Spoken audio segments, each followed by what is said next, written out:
जय जगन्नाथ बंधुगण। साधारणतः आम मनरे कौनसी दुख अशांति जंत्रणा बा मनस्ताप थिले आमे चाहूं आम निकटतर लोकंक पाखरे ताहाकु प्रकाश करी मन को हल्का करदेबा पई, किंतु आचार्य चाणक्य कहती एपरी किछि कथा अछि जहा आम मन को जेते आघात देले मध्य आमे ताहाकु अन्य आगरे प्रकाश करिबा उचित नुहे, जेते भी निकटतर लोक हुअंतु ना काहींकी। आचार्य चाणक्यंक मतरे अर्थनाशं मनस्तापं गृहे दुश्चरितानि च हो वंचनं चापमानं मतिमान न प्रकाशयेत्। अर्थात जदि कौनसी कारणरू तुमर अर्थ नष्ट होई जाए तेबे से कथा काहाको कहिबो नाही। चोरी डकायती द्वारा हेउ, अग्निदाह द्वारा हेउ, प्रियजनकर रोग व्याधि उपशम पाई हेउ कि निजर असावधानता पाई हेउ, जो कारणरू भी हेउ पछे बुद्धिमान लोक निजर धन हानिर कथा अन्य मानक पाखरे प्रकाश करंती नाही। निजर धन हानिर कथा अन्य मानक पाखरे प्रकाश कले अन्य माने आमर धन बळ केते ताहा जानि जिवे, आउ आम प्रति तांकर थिबा खातिर भाव मध्य कमी जीवो। निजे निजर सम्मान अन्य पाखरे हानि करबा उचित नुहे। द्वितीय गोपनीय कथाटी हेला निज मन भितरे चापी रखिथिबा कौनसी गोपनीय दुख बा मनस्ताप को आमे अन्य पाखरे प्रकाश करिबा उचित नुहे। ए संसार रे काहार भला दुख नाही, रोग शोक मनस्ताप समस्ते भोग करुछंती, किंतु आमे आम मनस्ताप दुख अन्य मानक पाखरे प्रकाश करिबा द्वारा आमे ऊपर ठाउरिया समवेदना हुए तो किछि मात्रा रे पाई परिबा, किंतु ताठारु अधिक क्षति हेबो आमर। संतान जनित दुख हेउ, पारिवारिक अशांति हेउ, निज द्वारा करा जाइथिबा कौनसी मंद कर्म पाई मनस्ताप जनित दुख हेउ, अर्थनाशर दुख हेउ, ए सबु बाचाळंक परि अन्य मानक आगरे गपिबा उचित नुहे। आम गोपन कथा अन्य माने जानी गले सुजोग पाइबे, आउ आवश्यक बेले ताकू ही आम पाई अस्त्र करी व्यवहार करिवे। केवल अति सज्जन व्यक्ति जी तांकरी पाखरे हुए तो प्रकाश कराई जाई पारे। तृतीय रे आचार्य चाणक्य आउ गोटिए कथा गोपन रखिबाकू कहिछंती, ताहा हेउछि निजर गृहिणी बा भार्यार चरित्र अन्य मानक आगरे प्रकाश करिबा उचित नुहे, जहा फଳରେ गृह छिद्र वृथारे बाहरे प्रकाश पाई थाए। पत्नी कलिहुड़ा हेउ, क्रोधी हेउ, गर्वी हेउ, अहंकारी हेउ, उद्धत हेउ कि दुश्चरित्र भी होई थाउ, केबे मध्य ताहा अन्य मानक आगरे प्रकाश करिबो नाही।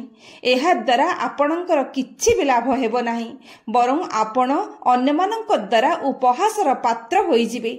पुणी मध्य आपणकर पत्नीर सौंदर्य आउ सुगुण मध्य अन्य मानक आगरे बाचाळंक परि गपिबा अनुचित। एहा द्वारा मध्य आपणଙ୍କୁ लोकमाने भिन्न दृष्टिरे देखि पारंती।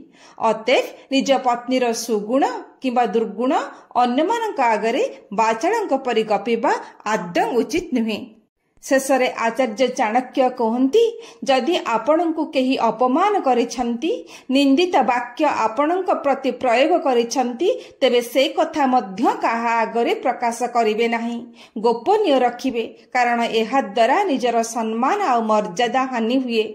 आपण अपमानित होइछंती बोली सुनिले सबु लोक सहृदय नुहंती जे आपणଙ୍କ दुखरे दुखी हेबे, बरं किछि लोक मने मने आनंदित हेबे, आपणଙ୍କୁ शक्तिहीन बोली भाबिबे। तेणु ए कथा को गोपन रखिबा सह अन्य सह कथा हेला बेले निजर वाक्य को मध्य यथा संभव भद्र आ भव्य रखिबा उचित। द्वितीय रे आचार्य चाणक्य कहती, लोके पुण्य अर्जन करिबा पाई बहु प्रकार यज्ञ होम और पूजा उपासना आदि करिथांती। श्रद्धा भक्ति और विश्वास रे एहा करिथिले पुण्य लाभ हुए, किंतु ए समस्त आध्यात्मिक कर्म केवल निज पई करा हेउथिबारु एहा द्वारा अर्जन करा जाउथिबा पुण्य कालक्रमे नष्ट होई जाए, किंतु अन्यर हित पाई सत्पात्र रे दिया जाउथिबा दान केबे भी नष्ट हुए नहीं। आउ मध्य अन्यर असहाय समय रे अभय देई सही व्यक्ति को साहाय्य कले जे पुण्य हुए ताहा कदापि नष्ट हुए नहीं। क्षयन्ते सर्वदानानि यज्ञ होम बलिक्रियाः अभयं पात्र दानं न क्षयन्ते सर्वदेहिनाम। तृतीୟରେ गुण द्वारा मनीष बड़ बोली विवेचित हुअन्ति। समाजरे कौनसी उच्च स्थान रे बा पदवी रे बसीगले से बड़ हुअन्ति नाही। राजभवनर सुउच्च अट्टालिकार शीर्ष स्थान रे बा मंदिर चूड़ारे बसिथिबा कुआकु जेपरि विष्णुंकर बाहन गरुड़ पक्षी बोली लोके कुहन्ति नाही, सेहीपरि समाजरे कौनसी सम्मानजनक स्थान अथवा सरकारी बा बेसरकारी संस्थार कौनसी उच्च पदस्थ कर्मचारी को श्रेष्ठ बोली कुहा जाई न पारे। मनीष निजर गुण जोगु श्रेष्ठ बोली परिगणित हुअन्ति।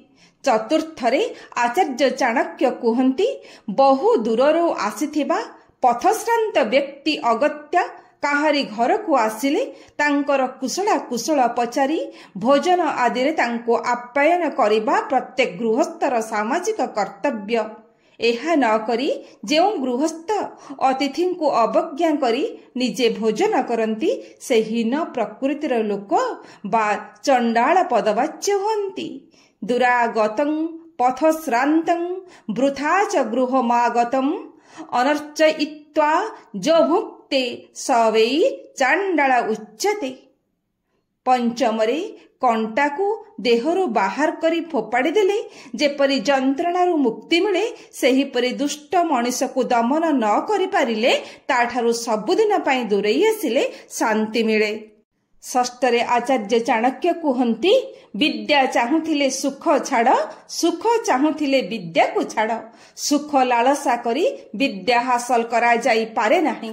सप्तमरे बिना निमंत्रण रे काहारी घर को जीवा ठीक नुहे, बिना प्रश्न रे किछि कहिबा मध्य ठीक नुहे। अष्टमरे मित्र नथिले बरं भल, किंतु कुमित्र संगति ठीक नुहे। दुष्ट मित्र को मित्र करिबा द्वारा सुख मिली न थाए, बरं मनुष्य असुविधार सम्मुखीन होइथाए। नवमरे आचार्य चाणक्य कहन्ति, पशु पक्षी ठारू मध्य आमको किछि गुण शिखिबार अछि। जेपरि सिंह ठारू गोटिए, बग ठारू गोटिए, कुकुड़ ठारू 4टी, काऊ ठारू 5टी, कुकुर ठारू 6टी आउ गध ठारू 3टी गुण ग्रहण करिबा उचित। सिंह ठारू ग्रहण करिबा गुणटी हेला मनुष्य को अल्प बा बहुत जेउ कार्य करिबा को अछि ताकु सबु शक्ति लगाई अवश्य पूर्ण करिबा उचित। बग ठारू ग्रहण करिबा गुणटी हेला बुद्धिमान मनुष्य बग परि निजर सबु इंद्रिय को एकत्र करी देश कालर अनुमान करी समय अनुଯାयी निजर कार्य को सिद्धि करिनेबा उचित। पुणी कुकुड़ ठारू शिक्षा मिलुथिबा 4टी गुण हेला ठीक समय रे उठिबा, युद्ध पई सर्वदा प्रस्तुत रहिबा, समस्तन को बांटी करी भोजन कराइबा आउ आक्रमण करी उपभोग करिबा। काऊ ठारू शिखिबा को थिबा 5टी गुण हेला लुचि लुचि मैथुन करिबा, सबुआडे दृष्टि रखिबा, समय आसिले संग्रह करिबा, सर्वदा सावधान रहिबा, काहाको विश्वास न करिबा।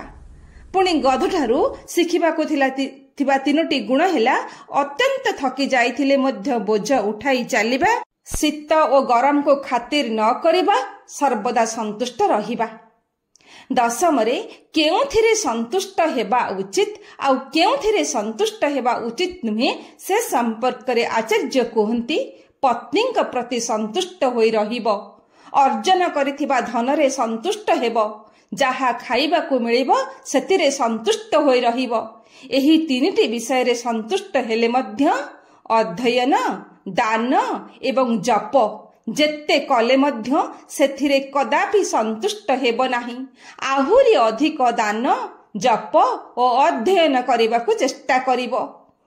11 रे काहा काहा मध्य देई जीवा उचित नुहे बोली आचार्य कुहन्ति, विप्रयो विप्रबन्युश्च दंपत्योः स्वामी भृत्ययोः अंतरेण न गंतव्यं हलस्य वृषभस्य च। अर्थात दुई ब्राह्मणंकर मध्य देई ବ୍ରାହ୍ମଣ ଓ ଅଗ୍ନିର ମଝିରେ, ସ୍ୱାମୀ ସ୍ତ୍ରୀଙ୍କର ମଧ୍ୟ ଦେଇ, ମାଲିକ ଓ ଭୃତ୍ୟର ମଧ୍ୟରେ, ଆଉ ହଳ ଓ ବଳଦ ମଧ୍ୟରେ କେବେ ବି ଗତି କରିବା ଉଚିତ ନୁହେଁ।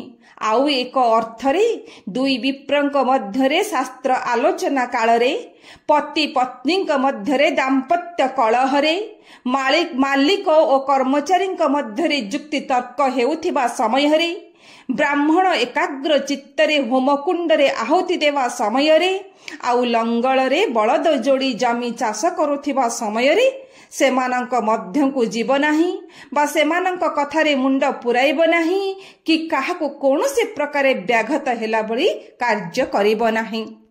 ବନ୍ଧୁଗଣ, ଇଏ ଥିଲା ଅକାଟ୍ୟ ଅମୂଲ୍ୟ ବଚନ ଆଚାର୍ଯ୍ୟ ଚାଣକ୍ୟଙ୍କର, ଯାହା ଆମ ପ୍ରତ୍ୟେକଙ୍କର ଜୀବନ ଯାତ୍ରାରେ ନିଶ୍ଚିନ୍ତ ଭାବରେ ସହାୟକ ହେବ। ଜୟ ଜଗନ୍ନାଥ।